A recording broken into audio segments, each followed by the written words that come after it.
In the palace of Topkapi, the heir of the empire had never smiled. From the moment of his birth, Prince Aydin carried a sorrow no one could explain. His mother died, bringing him into the world. His father, Sultan Kemal Khan, ruler of a vast empire, could command armies and shape nations, yet he did not know how to save his own child. Until one morning, hidden behind a marble column, he heard something impossible. A laugh. Not loud, not triumphant, just a fragile sound of joy.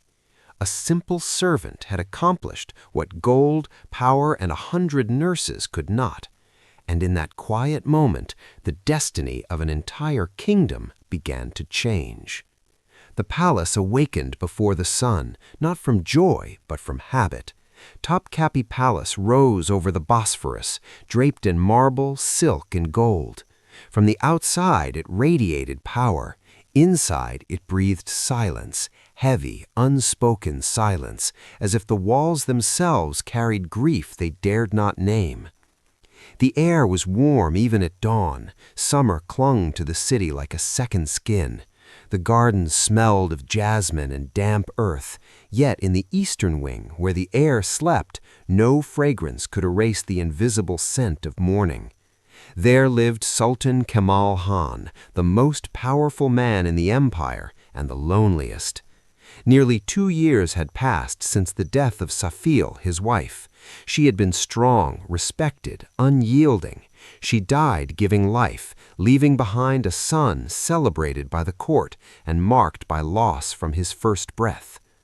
From that day, Kemal Khan ruled with discipline, signed decrees, heard counsel, but something inside him had fractured.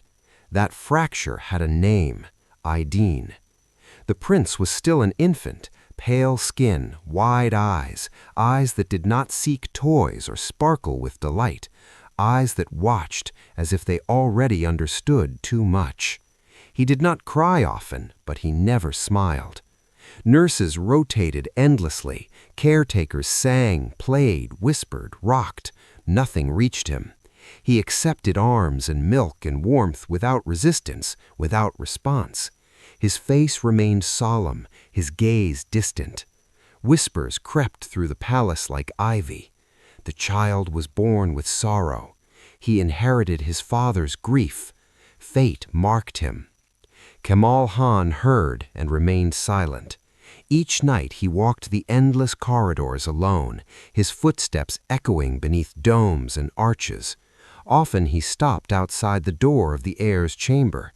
He did not enter. He watched from a distance, fearing his own sadness might deepen the child's silence. Power had given him no answers. Wealth had not bought a smile. Authority had failed him, and that failure gnawed at his soul. That morning the heat arrived early, dry and oppressive. Kemal Khan was on his way to the council when a sound stopped him cold.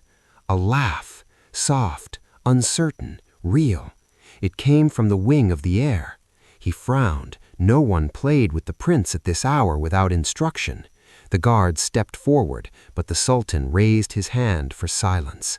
He walked alone, unannounced, until he reached the corridor. Instinctively, he stepped behind a thick marble column carved with ancient inscriptions. From there, unseen, he watched. On the floor, atop plain rugs, his son sat barefoot, holding 2 small wooden utensils. Before him knelt a young servant woman. Her name was Elif. She wore no jewels, no fine silk. Her dress was simple cotton, her dark hair neatly bound. Her hands were slender, marked with work, but her voice was different. This woman spoke presence. When Aydin leaned briefly against her chest, seeking refuge, Kemal Khan stepped back. His son had chosen, without words. The Sultan withdrew silently, his sandals soundless on marble. His face had changed. That evening he summoned the chief steward. "Who is the young woman caring for the prince today?" "Elif, my lord, daughter of Hassan, a laborer from the lower quarters. She entered service recently. Quiet, no complaints. From this day on, Kemal Han said, she will be permanently assigned to the heir. She will have a room nearby, simple but dignified. The news spread quickly. Murmurs, raised brows, envy. Elif did not celebrate. When told, she bowed. Her hands trembled, not with ambition, but fear. She understood visibility. She knew favor was a double-edged blade. That night she thought of her father, Hassan, who had taught her to lower her head, but not her heart. If she fell, he would fall with her. Kemal Han did not sleep.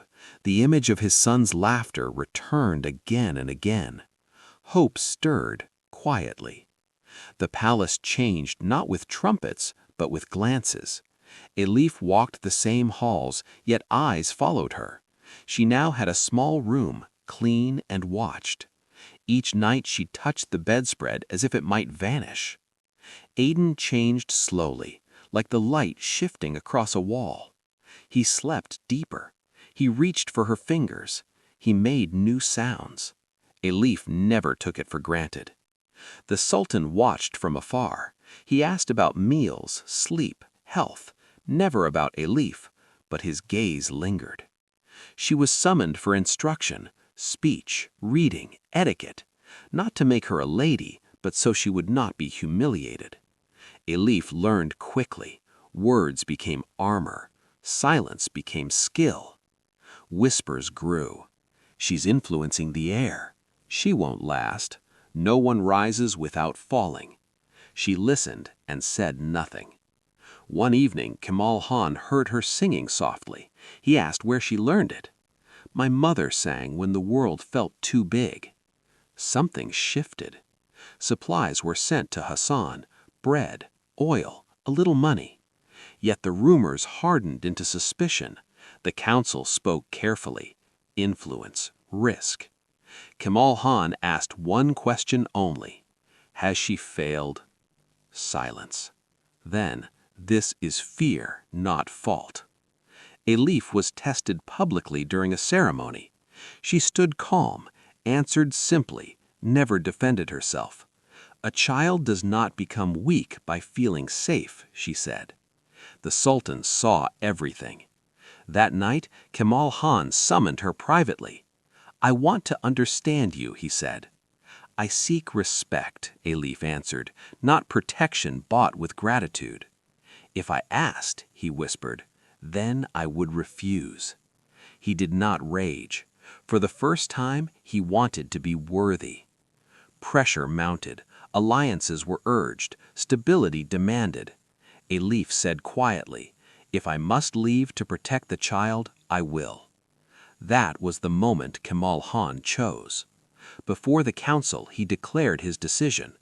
I will not remove what has saved my son. At dawn, before the court, he asked Elif not to submit, but to walk beside him, with voice, with dignity, without losing herself. She answered yes, not as surrender, but as commitment. The ceremony was simple, no excess, no spectacle. Elif wore no heavy crown, only responsibility. Aden laughed freely. Hassan was brought to the palace, not for honor, but care. He wept seeing his daughter whole. The palace softened, the air flourished, order remained, but humanity returned. One day, Elif stood by the same marble column where it had begun. She smiled. From nearby, Aden's laughter echoed, strong and unafraid. Kemal Han joined her. They walked side by side, and in halls once filled with grief, there remained laughter, small footsteps, and the memory of a woman who changed a kingdom without raising her voice. Because when power meets tenderness and wisdom, it is not weakened, it is transformed.